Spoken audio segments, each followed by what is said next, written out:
بسم اللہ الرحمن الرحیم۔ خرچ خواہ اللہ کی راہ میں گیا ہو یا راہ شیطان میں، نظر خواہ اللہ کے لیے مانی ہو یا غیر اللہ کے لیے، دونوں صورتوں میں اللہ انسان کی نیت اور فعل سے خوب واقف ہے۔ جن لوگوں نے اللہ کی خاطر خرچ کیا اور نظر مانی اجر پائیں گے، اور جن لوگوں نے شیطانی راہوں میں خرچ کیا اور غیر اللہ کے لیے نظر مانی ہوگی، ان کو خدا کی سزا سے بچانے کے لیے کوئی مددگار نہ ملے گا۔ جو صدقہ فرض ہو اس کو اعلانیہ، اور جو اس کے ماں سوا ہو اس کو چھپا کر دینا زیادہ بہتر ہے۔ چھپا کر نیکیاں کرنا چونکہ خالصتاً اللہ کے لیے ہوتا ہے، اس طرز عمل سے مسلسل نفس اور اخلاق کی اصلاح ہوتی چلی جاتی ہے۔ رفتہ رفتہ انسان کی بری صفات مٹتی چلی جاتی ہیں، اور یہی چیز اس کو اللہ کے ہاں مقبول بنا دیتی ہے۔ غیر مسلم رشتہ داروں اور غیر مسلم اہل حاجت کی مدد بھی کی جا سکتی ہے، مگر خاص طور پر مدد کے مستحق وہ تنگ دست لوگ ہیں جو اللہ کے کام یعنی دینی کاموں میں ایسے گھر جاتے ہیں کہ اپنی کسب معاش کے لیے کوئی دوڑ دھوپ نہیں کر سکتے۔ ان کی خودداری دیکھ کر ناواقف آدمی ایسا گمان کرتا ہے کہ یہ خوشحال ہیں۔ تم ان کے چہروں سے ان کی اندرونی حالت پہچان سکتے ہو، مگر وہ ایسے لوگ نہیں ہیں کہ لوگوں کے پیچھے پڑ کر کچھ مانگیں۔ ان کی مدد کے لیے خرچ کرنا مال کا بہترین مصرف ہے۔ مگر جو لوگ سود کھاتے ہیں ان کا حال اس شخص کا سا ہے جسے شیطان نے چھو کر باولا کر دیا ہو، اور اس حالت میں مبتلا ہونے کی وجہ یہ ہے کہ وہ کہتے ہیں کہ تجارت بھی تو آخر سود کی ہی جیسی چیز ہے، یعنی انہیں تجارت اور سود میں کوئی فرق دکھائی نہیں دیتا، حالانکہ اللہ نے تجارت کو حلال اور سود کو حرام قرار دیا ہے۔ لہٰذا جس شخص کو اس کے رب کی طرف سے یہ نصیحت پہنچے اور آئندہ کے لیے وہ سود خوری سے باز آ جائے، تو جو کچھ وہ پہلے کھا چکا سو کھا چکا، اس کا معاملہ اللہ کے حوالے ہے، اور جو اس حکم کے بعد پھر اسی حرکت کا اعادہ کرے وہ جہنمی ہے جہاں وہ ہمیشہ رہے گا۔ اللہ سود کو گھٹاتا یعنی سود کا پیسہ کم ہوتا ہے، اور صدقات کو نشو و نما دیتا ہے یعنی اس روپے پیسے میں اضافہ ہوتا ہے، اور اللہ کسی ناشکرے بدعمل کو پسند نہیں کرتا۔ جو لوگ ایمان لائیں اور نیک عمل کریں، نماز قائم کریں اور زکوٰۃ دیں، ان کا اجر ان کے رب کے پاس ہے، اور ان کے لیے کسی خوف اور رنج کا موقع نہیں۔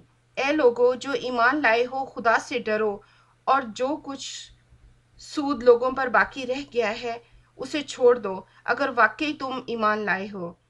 لیکن اگر تم نے ایسا نہ کیا تو آگاہ ہو جاؤ کہ اللہ اور رسول کی طرف سے تمہارے خلاف اعلان جنگ ہے۔ اب بھی توبہ کر لو اور سود چھوڑ دو، تو اپنا اصل سرمایہ لینے کے تم حقدار ہو۔ نہ تم کسی پر ظلم کرو اور نہ تم پر ظلم کیا جائے۔ تمہارا قرض دار اگر تنگ دست ہو تو ہاتھ کھلنے تک اسے مہلت دو، اور جو صدقہ کر دو یعنی معاف کر دو تو یہ تمہارے لیے زیادہ بہتر ہے۔ اور اگر تم سمجھو، اس دن کی رسوائی اور مصیبت سے بچو جبکہ تم اللہ کی طرف واپس ہوگے، وہاں ہر شخص کو اس کی کمائی ہوئی نیکی یا بدی کا پورا پورا بدلہ مل جائے گا، اور کسی پر ظلم ہرگز نہ ہوگا۔ اے لوگو جو ایمان لائے ہو، جب کسی مقررہ مدت کے لیے تم آپس میں قرض کا لین دین کرو تو اسے لکھ لیا کرو۔ فریقین کے درمیان انصاف کے ساتھ ایک شخص دستاویز تحریر کرے جسے اللہ نے لکھنے پڑھنے کی قابلیت بخشی ہو، اسے لکھنے سے انکار نہ کرنا چاہیے۔ وہ لکھے اور املا وہ شخص کرائے جس پر حق آتا ہو، یعنی قرض لینے والا۔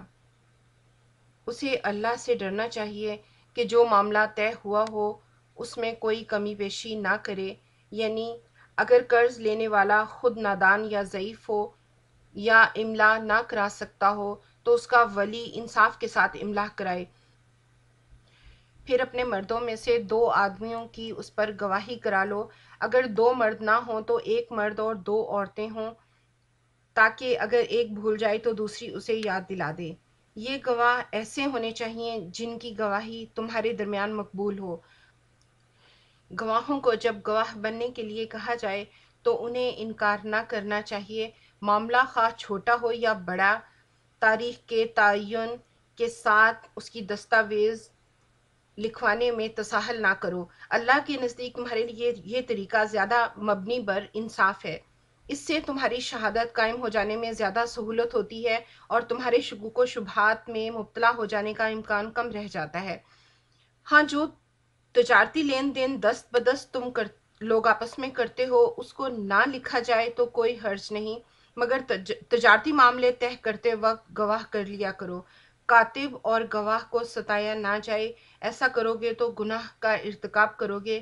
اللہ کے غضب سے بچو، وہ تم کو صحیح طریقہ کار کی تعلیم دیتا ہے اور اسے ہر چیز کا علم ہے۔ اگر تم سفر کی حالت میں ہو تو دستاویز لکھنے کے لیے کوئی نہ ملے تو رہن بالقبض پر معاملہ کرو۔ عام حالت میں بھی قرض کا طالب اپنی کوئی چیز رکھ کر روپیہ لے سکتا ہے۔ اگر تم میں سے کوئی دوسرے پر بھروسہ کر کے کوئی معاملہ کرے تو جس پر بھروسہ کیا گیا ہے اسے چاہیے کہ امانت ادا کرے اور اپنے رب سے ڈرے، اور شہادت ہرگز نہ چھپاؤ۔ جو شہادت چھپاتا ہے اس کا دل گناہ میں آلودہ ہے، اور اللہ تمہارے اعمال سے بے خبر نہیں ہے۔ آسمانوں اور زمین میں جو کچھ ہے سب اللہ کا ہے۔ تم اپنے دل کی بات خواہ ظاہر کرو یا چھپاؤ، اللہ بہرحال اس کا حساب لے لے گا۔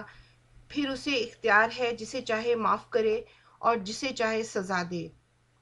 وہ ہر چیز پر قدرت رکھتا ہے۔ یہ سورہ بقرہ کی آخری 2 آیات ہیں۔ ان آیات میں جتنی دعائیں ہیں اللہ ان کو قبول کرے گا، یہ اللہ کا وعدہ ہے۔ جو روز ان آیات کی تلاوت کرے گا قبر میں اس کو 2 نور ملیں گے اور اس کی قبر روشن ہوگی۔ یعنی سورہ بقرہ کی آخری 2 آیات۔ رسول اس ہدایت پر ایمان لایا ہے جو اس کے رب کی طرف سے اس پر نازل ہوئی ہے، اور جو اس رسول کے ماننے والے ہیں انہوں نے بھی اس ہدایت کو دل سے تسلیم کر لیا ہے۔ یہ سب اللہ، فرشتوں، کتابوں اور رسولوں کو مانتے ہیں، اور ان کا قول یہ ہے کہ ہم اللہ کے رسولوں کو ایک دوسرے سے الگ نہیں کرتے۔ ہم نے حکم سنا اور اطاعت قبول کی۔ مالک تجھ سے خطا بخشی کے طالب ہیں اور ہمیں تیری طرف ہی پلٹنا ہے۔ اللہ کسی متنفس پر اس کی مقدرت یا حیثیت سے بڑھ کر ذمہ داری کا بوجھ نہیں ڈالتا۔ ہر شخص نے جو نیکی کمائی ہے اس کا پھل اس کے لیے ہے، اور جو بدی کمائی ہے اس کا وبال اسی پر ہے۔ اے ہمارے رب، ہم سے بھول چوک میں جو قصور ہو جائیں ان پر گرفت نہ کر۔ مالک، ہم پر وہ بوجھ نہ ڈال جو تم نے ہم سے پہلے لوگوں پر ڈالے تھے۔ پروردگار، جس بوجھ کو اٹھانے کی طاقت ہم میں نہیں ہے وہ ہم پر نہ رکھ۔ ہمارے ساتھ نرمی کر، ہم سے درگزر فرما اور ہم پر رحم کر۔ کافروں کے مقابلے میں ہماری مدد کر۔ آمین ثم آمین۔